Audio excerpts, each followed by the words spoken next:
I actually thought these guys were like goblins or something. Or some sort of weird creature, but no, they're... Now that I'm looking at them again, they're people, and... Huh.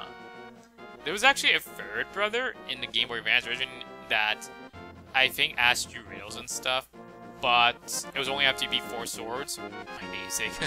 Which I never did because I didn't know anyone with a copy of Link to the Past. On the Game Boy Advance, anyway.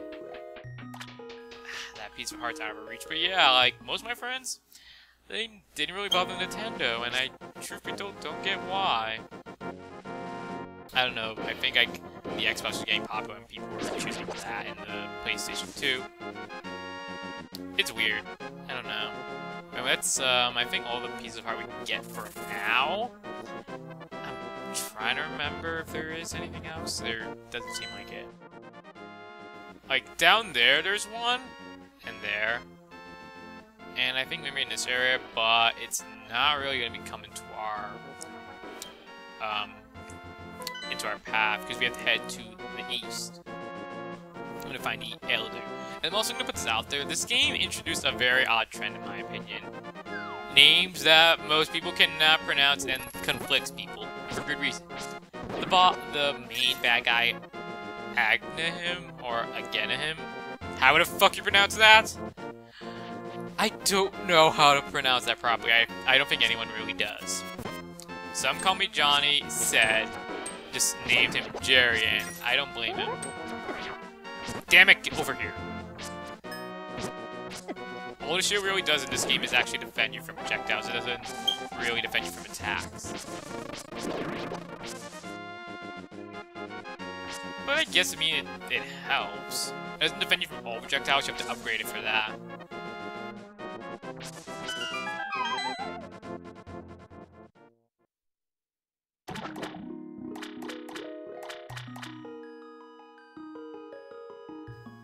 Ah, great fairies. Thank you. Great fairies and Ocarina of Time. Quite the interesting design choice. I can't believe that made it into an E-rated game. Let's go for a swim! Nope, can't swim. Never mind. Damn it! Stop with the bombs!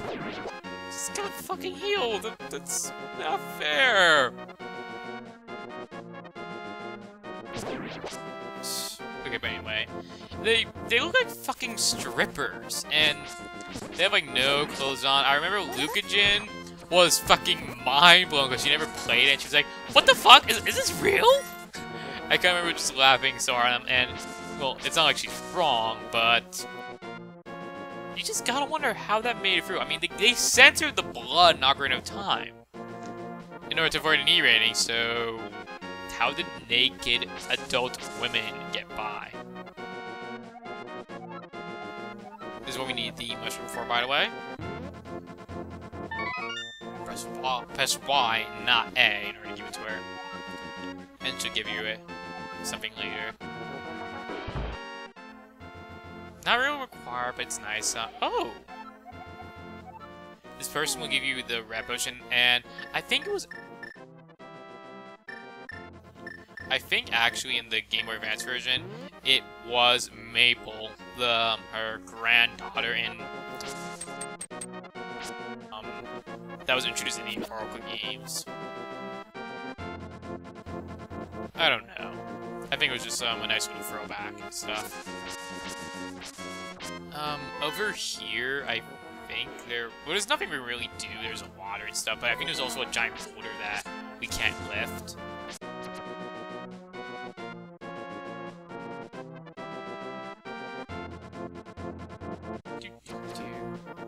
I think these are, I guess this game's equivalent of Deku Scrubs, or something similar. They just shoot rocks at you, they're not that bothersome. Damn it!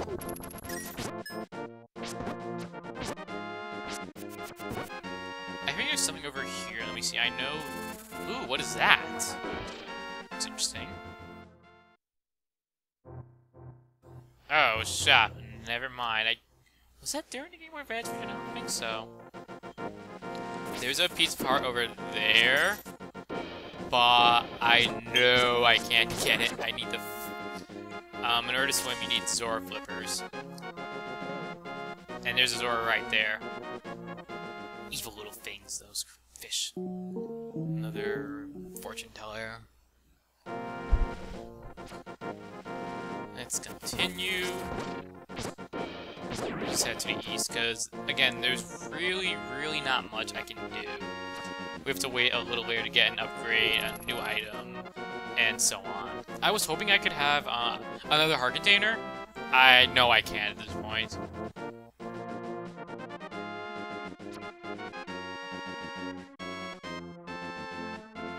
I think there is one. I think there is one down there. Down here. But... oh, where is it? I swore it was... oh, I think in Link Between Worlds there was one. Another Great Fairy. Oh! Not Great Fairy, but regular fairies. You can catch them in your bug catching net. And I don't know why they're called fairy with an E. I don't know, spelling is a little weird.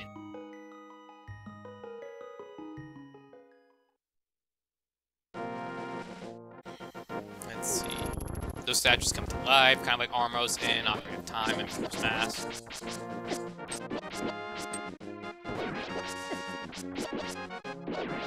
You can be a little annoying because they literally follow you everywhere.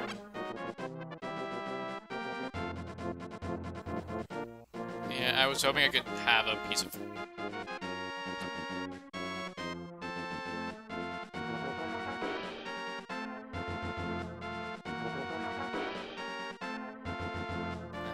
well, actually, no, let's not. I have a better idea.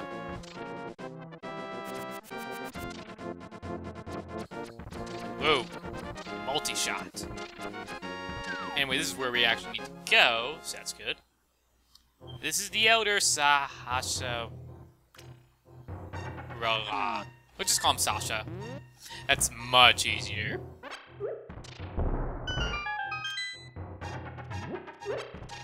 That's what this old man has. More bombs. That'll come in handy.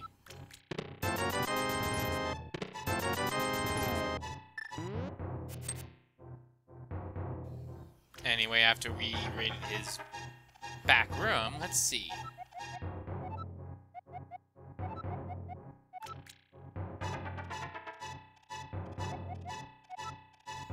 They give us no real choice.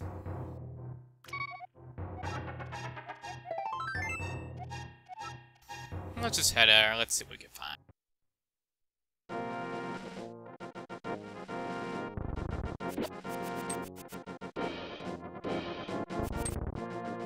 Stun you, because I don't want to deal with your bullshit. Dead end. Oh, they actually turn back to regular... damn it! Regular statues afterward. I was not sure of that. When you go off screen, I mean, but anyway. That'll do.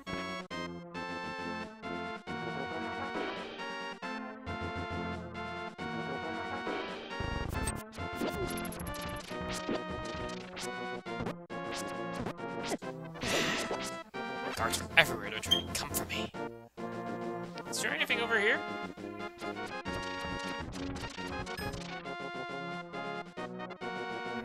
No, I guess not.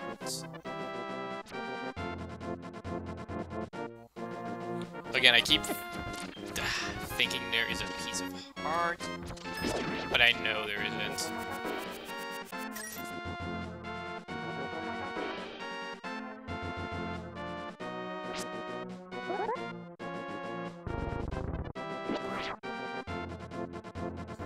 It's really almost bad design that they can't come down, like they're just easy pickings.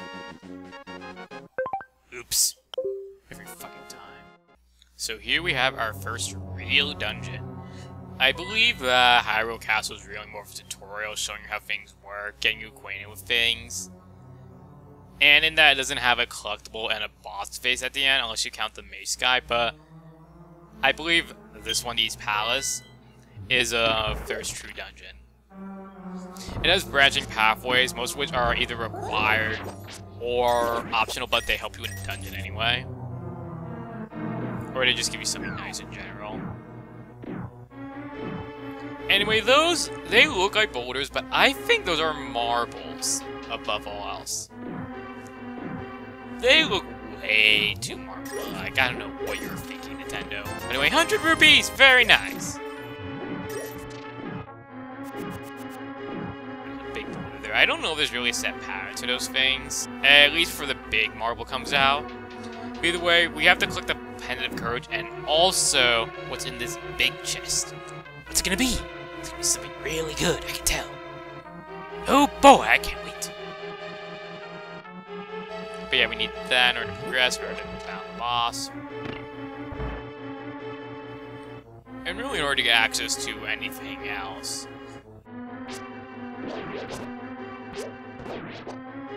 Those skeletons, I thought they were Stalfos at first, because of Ocarina of Time Majora's Mask experience, but I think they're just plain skeletons. I don't know what they really are. They jump, this boomerang doesn't really stun them, it just hurts them, which is strange. Those are anti-fairies.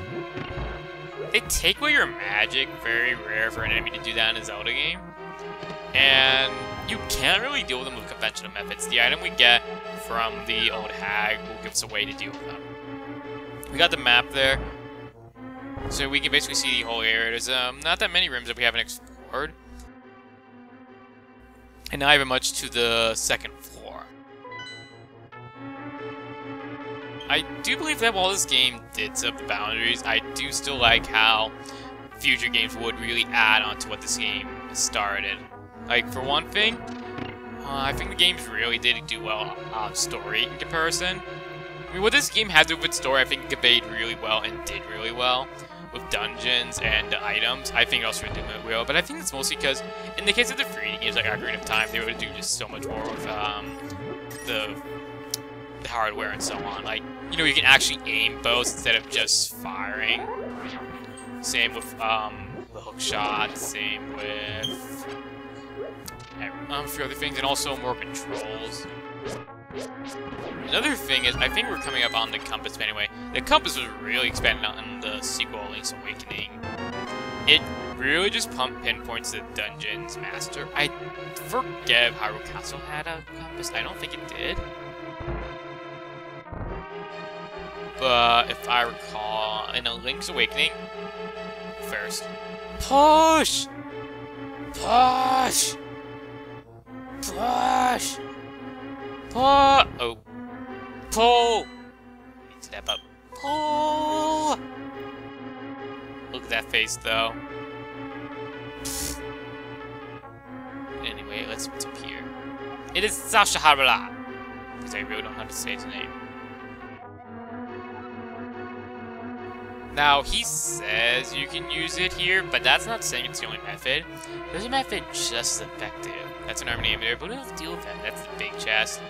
What happens is you need the big key. I think in the Game Boy Advance version, such a key doesn't fit, which doesn't make sense because if you don't have a key, then what the hell is it saying? I don't know, some weirdness. Those armor enemies, they only get active when you come near them, otherwise they just do their own thing. What was I saying? The compass, it shows you where chests are, and actually in the Game Boy Color games, it'll even show you where, if a room you entered has a key, which is really nice. It would be cool if other entries did that, but what they did, so again, was really good.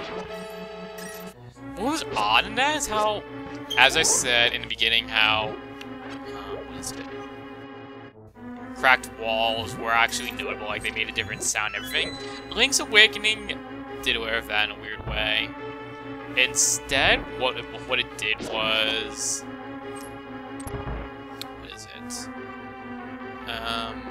Oh, some walls were back to Legend of Zelda status, the original game, where you had to figure it out for yourself. There was nothing else. Like, you may have gotten the audio cue, but in some cases, there was no visual clue. And by the way, nothing stands for the might of pots. Suck it. Haha. But yeah, it's strange. I don't know. Zelda games kind of do that a few times where they revert on some things, or they do something that's rather archaic in comparison to older games. Like Skyward Sword and Twilight Princess, that blue rupee thing, I never understood that. And I don't know why, but that door looked like it was a small key door. I don't know. Either way, I don't know. It's strange how Zelda games do that. Or Nintendo games in some spots. I don't know.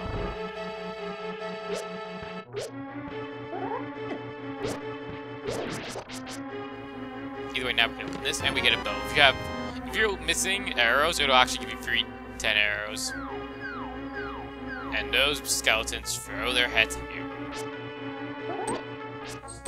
And then they just fly off and so much damage. So you can use pots, because pots are almighty in this game, and I think only in this game. But you can also shoot arrows. I think that's what they intend for you to do. In A Link Between Worlds, those armored enemies are fucking everywhere. I'm not kidding. It's kind of absurd. Like, in A Link Between Worlds, they actually light up. And the game likes throwing you into areas, at least in the latter half, where how'd that miss? Basically, they're your only way to actually see the light. And it is so annoying, because you may have a swarm of them, you may accidentally wake them up and... God damn it! Over here. I don't know how I missed. Come over here, you! That was close. I swear I'm not this bad at the game. I just have shit luck. But yeah, those enemies are probably the strongest you also face because they do hard but I just hate that in A Link Between Worlds. I hate how it uses the darkness to try and screw you over. That's not... Fuck, I almost died my over, but it's not fair! I like a challenge, but that's bullshit! You know what's also bullshit? Rupees. I mean, not rupees. The fact that these are blue rupees, and yeah, the boomerang doesn't get them. I mean, what the fuck?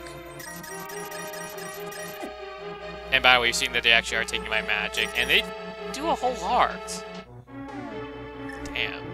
Yeah, sometimes the amount of damage enemies do, it's a little crazy.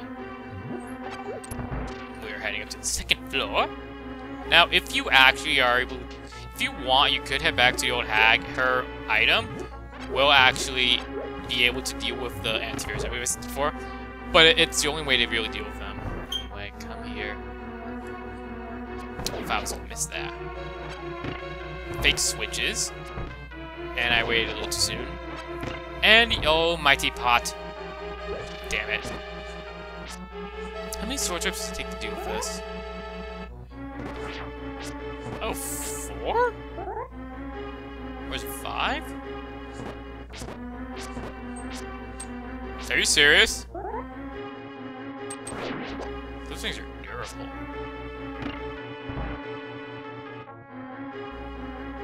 Oh no, marbles!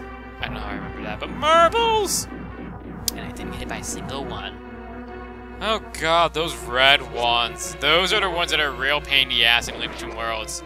See, what happens is, they're the ones that light up, and they are only vulnerable to the arrows. I'm not kidding.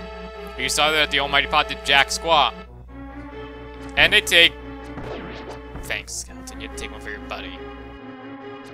And I also lost a few arrows, but at least I'm back at this now. Anyway, we are at almost at the boss. It'll be denoted by the skeleton.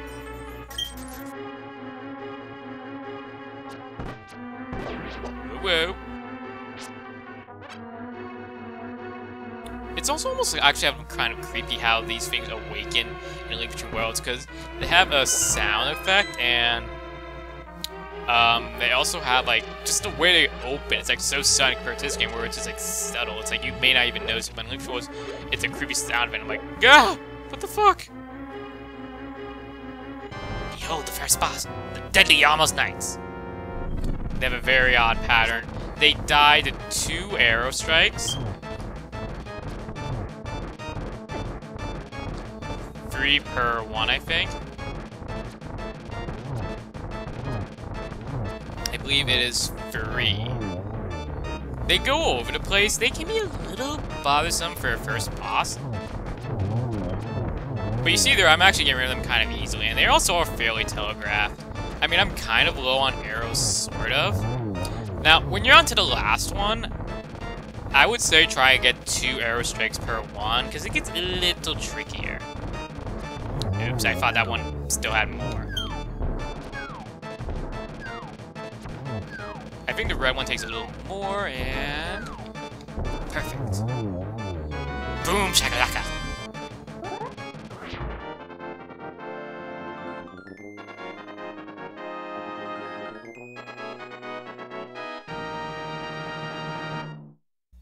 We have the Pendant of Courage! Take it, Sasha. 2 pendants remain. Huzzah! Let us be off on our journey!